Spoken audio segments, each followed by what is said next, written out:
Salve pessoal, bem-vindos ao canal Pensamento e Vida, dando continuidade à nossa proposta de estudarmos esta obra de Emmanuel, é que os convido a conhecermos o resumo do roteiro proposto para o tema berço.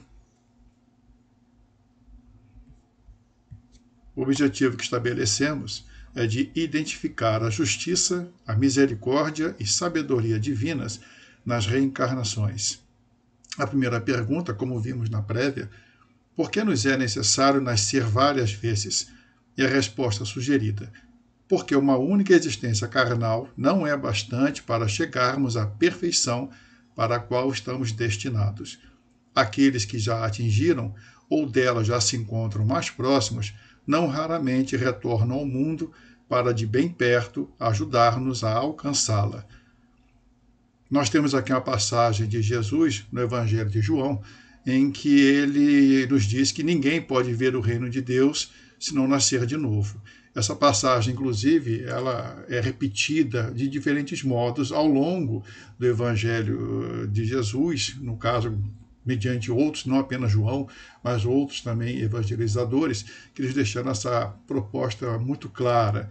Nós temos aqui em O Céu e o Inferno, uma obra espírita, como já sabemos, da codificação, que nos diz que uma só existência corporal é manifestamente insuficiente para o espírito adquirir todo o bem que lhe falta e eliminar o mal que lhe sobra. Ora, nós já comentamos a respeito, uma vez que temos várias existências pregressas, isto é, anteriores a esta, é normal, é comum, embora indesejável, que tenhamos cometido erros. Portanto, vamos convir, é uma única existência, esse tempo de vida, como fizemos referência na prévia, ele é suficiente para fazermos bastante coisas, conhecermos muitas coisas, aprendermos muito, mas também é tempo mais que suficiente para cometermos nossos erros. E a gente vai seguir nesse roteiro aqui, procurando sempre enxergar a proposta de Emmanuel com o coração, mas utilizando sim o raciocínio. A gente vai chegar lá. Por fim, nós temos aqui Paulo, em Gálatas, que ele diz o seguinte: digo que por todo o tempo em que o herdeiro é menino, em nada difere de um servo, ainda que seja senhor de tudo, mas está debaixo de tutores e curadores até o tempo determinado pelo Pai. É interessantíssimo, né? Uma vez que nós podemos conferir ao longo de nossas vidas, ou da vida daqueles que nos cercam, muitas vezes, ou pelo menos não é tão raro assim, nós vemos aqueles que destoam dentro de determinado grupo social, ou mesmo da família, que têm, como que parece, uma missão especial. Não é que sejam tão diferentes assim de nós. Às vezes são, sim.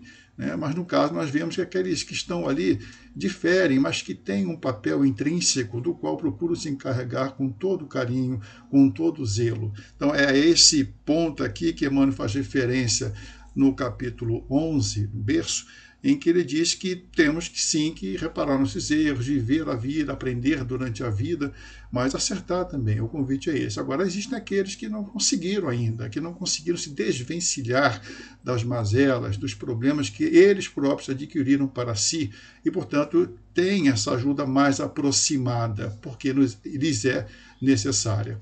São corações que do mundo espiritual para cá vêm, embora não precisem adquirir experiências novas aqui, mas vem por amor, por misericórdia, para como que tutelar esses corações que depois lá na frente vai ver de novo, a gente vai falar sobre eles mais uma vez, tá bom? Questão número 2. De que modo as sucessivas reencarnações concorrem para o nosso progresso? A resposta sugerida.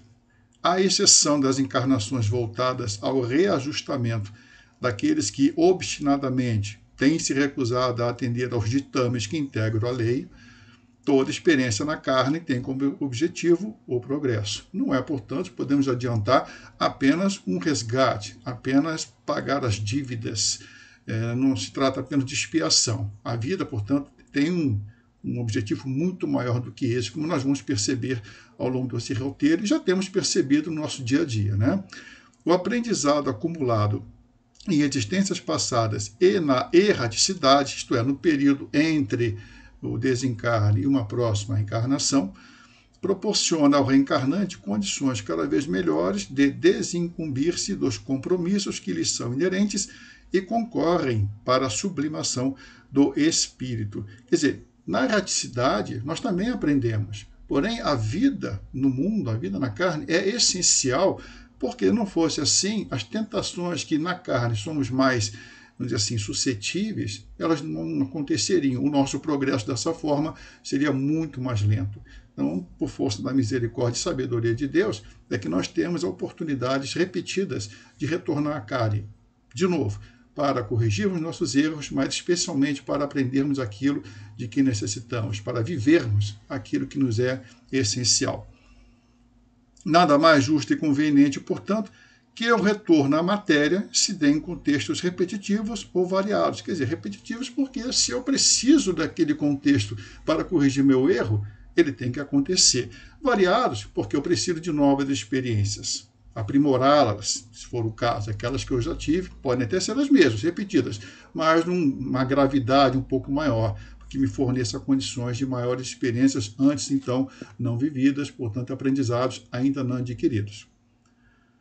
Vejamos aqui o Evangelho de João, em que Jesus, aquele paralítico que estava lá no tanque Betesda, necessitado de ajuda, e ele dizia que ninguém o ajudava para adentrar a água do poço para ser curado, vamos dizer assim. E Jesus, então, promove ali o saneamento da questão dele, promove a cura. E diz a ele, olha, segue teu caminho. E daqui a pouco, esse mesmo paralítico que então passou a andar, foi procurado pelos fariseus, que lhe perguntaram quem lhe fez isso. Ele disse, olha, eu não sei quem foi não, mas ele me disse para seguir meu caminho. E depois Jesus acaba se encontrando com esse paralítico, ex-paralítico, e na conversa ele diz assim, olha, não peques mais, para que não te suceda a coisa pior. A pior coisa que tem, gente, a meu ver, uma das coisas piores que existe na vida, é a gente insistir no erro. Porque é previsível que quanto pior o erro, pior a consequência. E quanto mais repetitivo for esse erro, quão maior, então, ou quão maiores serão as consequências. Na vida espiritual não é diferente. E como nós aqui, como espíritos, não deixamos de ser espíritos, então as consequências, não os castigos, mas as necessidades educativas, elas são mais graves, são piores. Por isso que nós vemos muitas vezes aquela conotação de que o mundo é cruel, que eu não merecia isso e assim por diante, quando na verdade somos nós os provocadores dos nossos destinos. Depois nós temos aqui, em O Livro dos Espíritos, a pergunta de Kardec. Qual será o mérito da existência de seres que, como os cretinos e os idiotas, não podendo fazer o bem nem o mal, se acham incapacitados de progredir? Uma pergunta muito interessante, como sempre, muito inteligente de Kardec. Afinal, aquele que está incapacitado, que suas capacidades cognitivas não funcionam, qual é a finalidade disso? É que, na verdade, são erros de tão repetitivos, tão enraizados naquele coração, é necessário que assim se faça. Portanto, na resposta aqui dos Espíritos, essa, melhor dizendo, é uma expiação temporária, decorrente do abuso que fizeram de certas faculdades. Em outras palavras, pela misericórdia de Deus, para que aquele coração, sim, perceba que estava em erro, porque infelizmente nós, vez por outra, ou com muita frequência, precisamos de um alerta mais forte, de um puxão de orelha mais incisivo. E nada mais é, e bem guardado as proporções, esse puxão de orelha, vamos dizer assim, são aquelas expiações que nós julgamos cruéis, aparentemente sem sentido, mas tudo em a criação tem um propósito, tem uma razão de ser. Depois, seguindo aqui, uma passagem de Paulo de Tarso, na primeira carta aos Coríntios. Então, ele nos diz que insensato, ele se referindo à comunidade de Corinto, o que tu semeias não é vivificado, se primeiro não morrer. Ele se dirigia à comunidade falando da ressurreição, que muitos perguntavam, como será que vem o corpo na ressurreição, Paulo, que você está afirmando, etc. E ele dizia, para ser vivificado, para ter vida, não basta apenas fazer algo. É importante que essa semente ruim que foi plantada, que ela seja extirpada. Ela tem que morrer, para depois então vivificar. Quem sabe podemos então fazer um paralelo com nossos erros. Os nossos erros refletem-se lá na frente, como veremos daqui para frente. Mas primeiro ele tem que morrer, e nem sempre ele morre rápido. As sementes boas, elas não, elas já estão vivas e vão frutificar, elas vão realmente render muito melhor. Mas a semente ruim permanece. É como se fosse o joio e o trigo. Depois nós temos aqui em a Gênese que ele, isto é, o Espírito, renasce qual se fizera pelo seu trabalho anterior. O seu renascimento lhe é um novo ponto de partida, um novo degrau a subir. Nada mais justo, porque Deus é justo, a lei é justa. Temos oportunidade de caminhar e precisamos do caminho. Um dia após o outro, um degrau após o outro, uma vida seguindo outra, para que possamos cumprir aquilo que nos cabe. Questão 3. Se Deus nada fez, ou nada faz, melhor dizendo, gente, que seja inútil, qual a finalidade do envoltório de carne, no corpo físico? Viabilizar ao espírito o cumprimento das tarefas redentoras que lhe cabem enquanto no mundo. O corpo físico, o lar e as atividades cotidianas nas quais estamos hoje inseridos são alguns dos muitos recursos que a misericórdia divina concede aos que deles ainda necessitam para se melhorarem. Razão mais que suficiente para que sejam reconhecidos e valorizados. Ora, o corpo, vamos entendê-lo como um instrumento sagrado, sim, abençoado, mas é um instrumento que viabiliza o cumprimento das nossas tarefas aqui. Então, é o corpo físico e outras necessidades que temos, porque não nos adiantaria de nada apenas termos o corpo físico e não termos a convivência com outros. Tampouco não pudéssemos trabalhar, desenvolver. Né? Então, o corpo físico é sim um instrumento fundamental, mas há de haver outros corpos físicos, outros corações, outras inteligências para nos associarmos. Recordemos aqui o roteiro da associação e outros já vistos, e as atividades laborais, de trabalho. E o trabalho é tudo aquilo que você se envolve da melhor forma que você puder. Jesus, em Mateus, vosso Pai sabe o que vos é necessário. Fica sempre aquela pergunta no ar. Mas será que o que eu tenho na vida, esse contexto em que eu vivo é justo? É sim. É o que eu preciso? É sim. Mas como? É tão diferente daquilo que eu imagino? Às vezes é. A vida não é exatamente o que a gente quer, o que a gente precisa. É como nós vimos no roteiro Fé, conforme o entendimento que capturamos do pensamento de Emmanuel, consubstanciado naquilo que nos trouxe Jesus. Não é verdade, gente? Depois nós temos em O Evangelho segundo o Espiritismo que nada se faz sem um fim inteligente. E seja o que for que aconteça, tudo tem a sua razão de ser. E aí vamos, seja o que for que aconteça, nós temos livre-arbítrio. Agora somos nós que respondemos pelo nosso futuro e o nosso presente é consequência do nosso passado. Questão 4.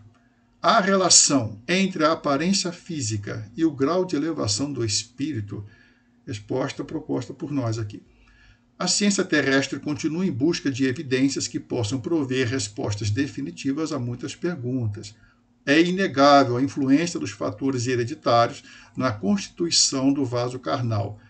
Como fala aqui Emmanuel no seu texto também, né? Fala sobre geneticistas, aquela coisa toda. A genética, todavia, não explica as virtudes e carências morais da alma que o habitará.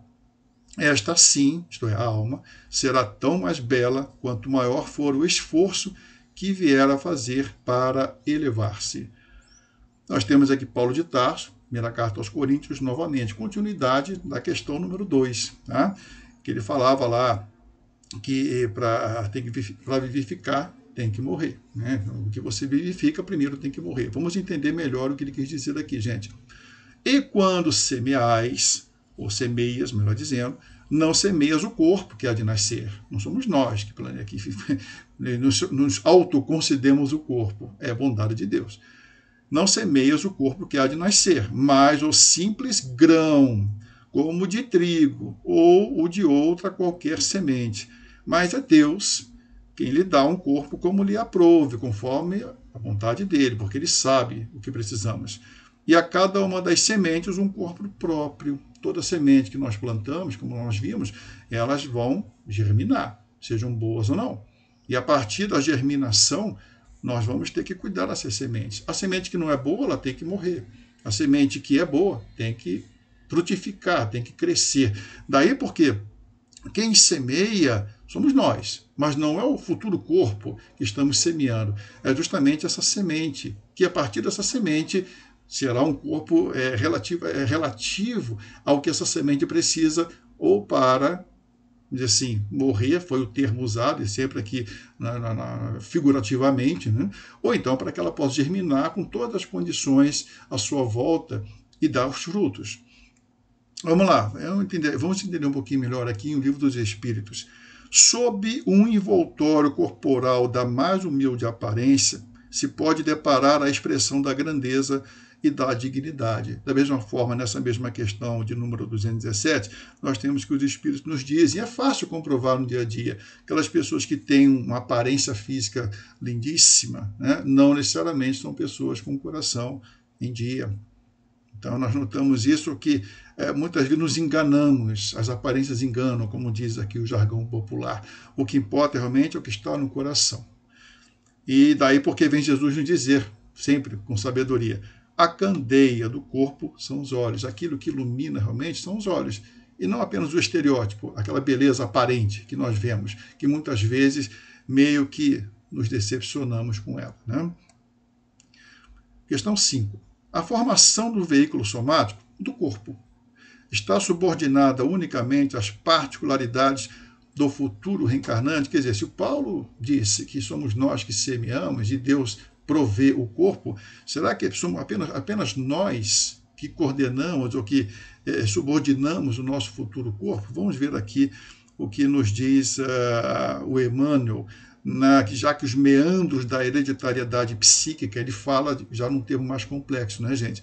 São, por enquanto, quase que integralmente inacessíveis à sondagem da inteligência terrestre.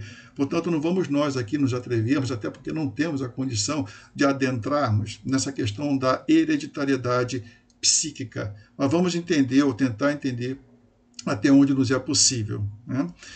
Então, além do espírito que reencarnará, outras influências psíquicas atuam no processo de elaboração da nova vestimenta corporal. Uma vez que carecemos de melhores condições para abordar o assunto com a profundidade e clareza devidas, basta-nos, ao menos por hora, a certeza de que o corpo que estivermos temporariamente habitando sempre atenderá a propósitos sagrados de ajustamento e elevação, em conformidade com as necessidades e possibilidades de cada indivíduo. Então, sempre, como vimos há pouco, há um propósito inteligente por detrás. O corpo que nos é provido é todo ele exatamente aquilo que necessitamos. Por mais difícil que seja acreditar, por mais complexa que seja essa coisa, e é muito complexa, por isso que Emmanuel, ele mesmo diz que, por enquanto, nós não temos condições de entender o mecanismo, mas é importante que conheçamos, dentro da bondade de Deus, como que ela atua em tudo o que nos diz respeito. Vamos ver aqui Jesus em Mateus. Nada há encoberto que não haja de ser descoberto, nem oculto que não haja de ser conhecido. Um dia vamos compreender melhor, vamos entender todos os meandros da hereditariedade psíquica e tantos outros, os mistérios de Deus, como são ditos. Agora, é bom saber aqui já um spoiler. Até mesmo os espíritos superiores, eles mesmos nos asseguram que há coisas que só Deus sabe. Mas, de qualquer maneira, é um alento ter a certeza de que um dia saberemos muito mais do que hoje já sabemos. Depois aqui o Evangelho segundo o Espiritismo. Se pudesseis apanhar num golpe de vista a imensidade das relações que ligam uns aos outros, os seres, para um propósito comum, tá? De ajuda comum. Apenas abreviar porque não haveria espaço, gente, mas é sempre para que um possa ser útil ao outro. Por isso, convivemos em sociedades.